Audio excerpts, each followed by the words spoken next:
Bonjour à tous. Je me présente, je suis Abdulrahman Hamidi. Je suis un étudiant en génie civil de troisième année. Je viens vous parler aujourd'hui de mon expérience de stage cet automne 2021, chez CCTC, la compagnie de construction et de développement CRI, qui a été réalisée à Nimisco, au Québec, sous la supervision de Monsieur Ali Masri. Voici le plan de présentation.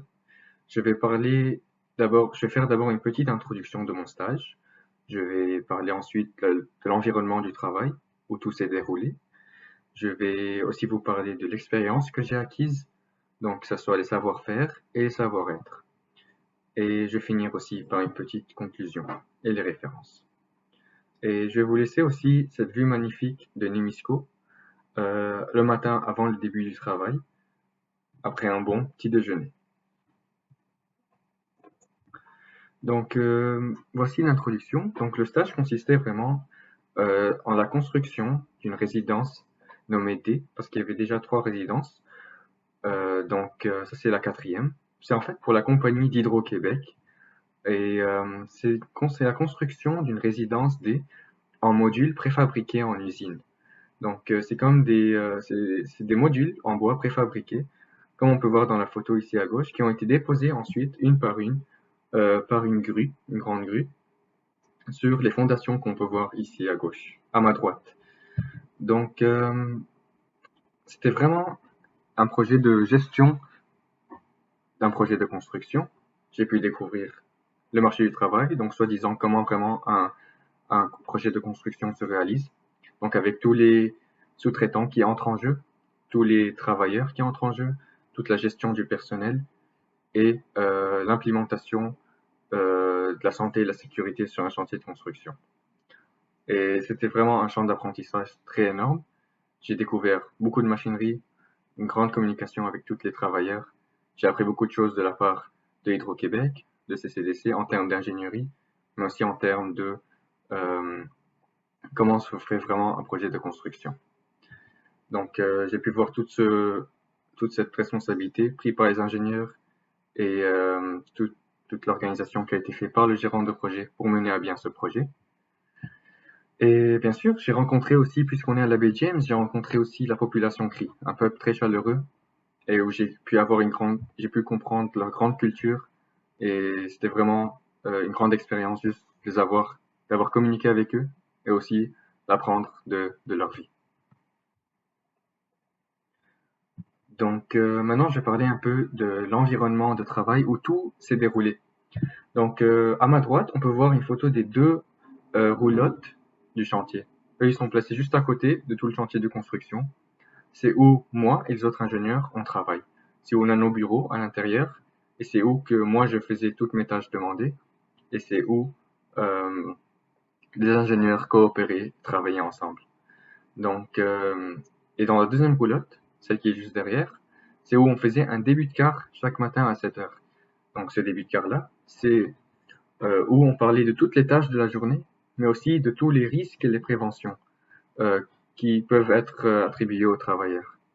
Je peux en nommer quelques-uns, comme par exemple les chutes de même niveau pour les travailleurs, les chutes de hauteur, les véhicules en mouvement, les sources d'énergie. Tous ces risques sur un chantier de construction, on en discutait. On parlait de toutes les préventions, que ce soit avec le rangement, les rangements de matériel, les EPI nécessaires, les équipements de protection, tels que le casque, les vestes, les bottes. Donc, euh, pour ne pas trop entrer en détail, c'est vraiment, on parlait de tout ça pour sensibiliser tous les travailleurs, sensibiliser toutes les personnes qui entrent sur le chantier pour minimiser tous les risques possibles et d'éviter les accidents et surtout les grands accidents. Donc, euh, j'ai appris beaucoup de toutes ces mesures de prévention-là parce que c'est vraiment important de sensibiliser tout le monde aux dangers qui peuvent y arriver sur un chantier. Notamment la santé et sécurité. On parle aussi de développement durable et de faire attention à l'environnement.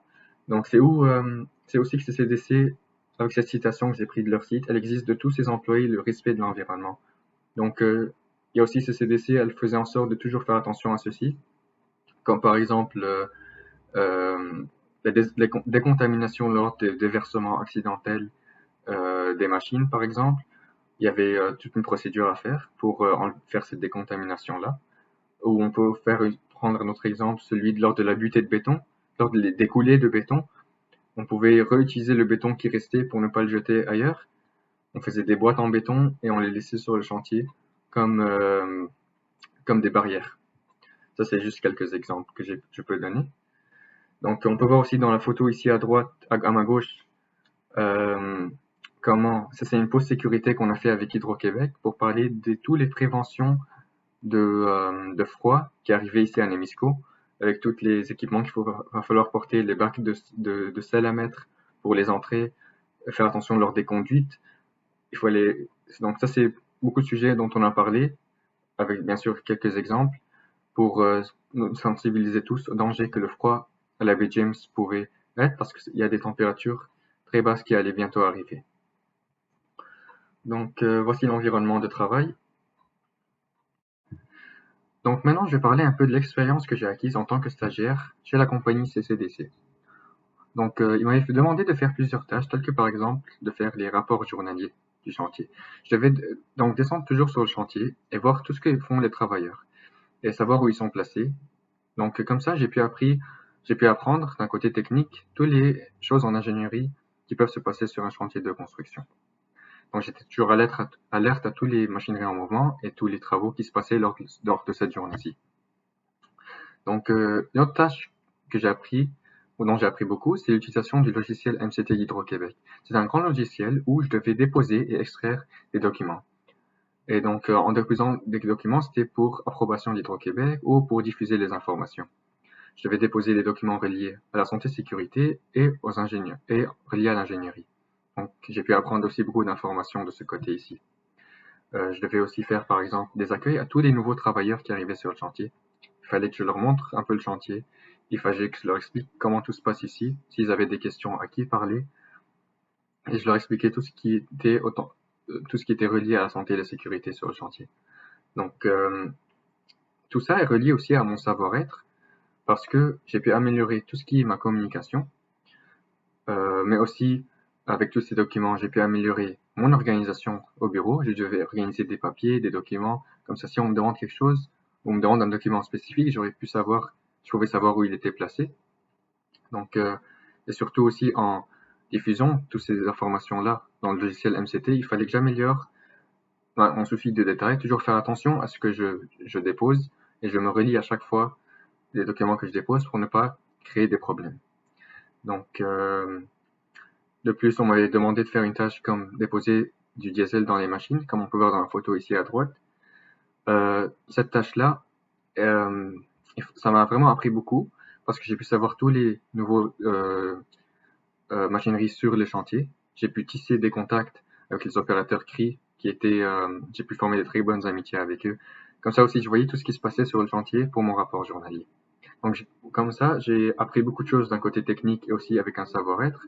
J'ai formé des réseaux de contacts internes, j'ai amélioré ma communication, ma confiance en soi, tout ce qui est mon organisation et mon attention aux détails. Bien qu'il y ait eu aussi quelques défis, comme par exemple la lecture de plans d'architecture, les nouveaux matériaux, tout ça, au fur et à mesure que le temps avançait dans le stage, j'apprenais beaucoup de choses. Et donc, j'ai vraiment appris beaucoup dans ce stage, d'un côté technique, ingénierie, santé, sécurité, mais aussi d'un côté savoir-être en tant que personne.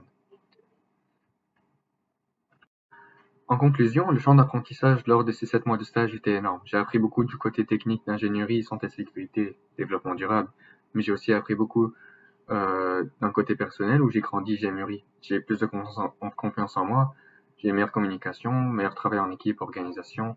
Donc j'ai vraiment appris des deux côtés.